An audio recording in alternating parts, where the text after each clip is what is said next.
శ్యామల అంటేనే సరస్వతి, సరస్వతి అంటేనే శారద, శారద అంటేనే బ్రహ్మాణి, మరియు ఆమె వాణి మరియు వాచి. రెండు వరుసగా సంగీతం, పాట, ప్రవాహాన్ని, మధురమైన ప్రసంగాన్ని, అనర్గళంగా మాట్లాడటాన్ని సూచిస్తాయి.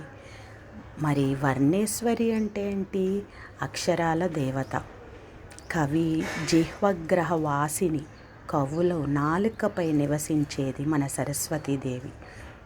మరి ఇతర పేర్లు ఏమున్నాయో తెలుసుకుందామా?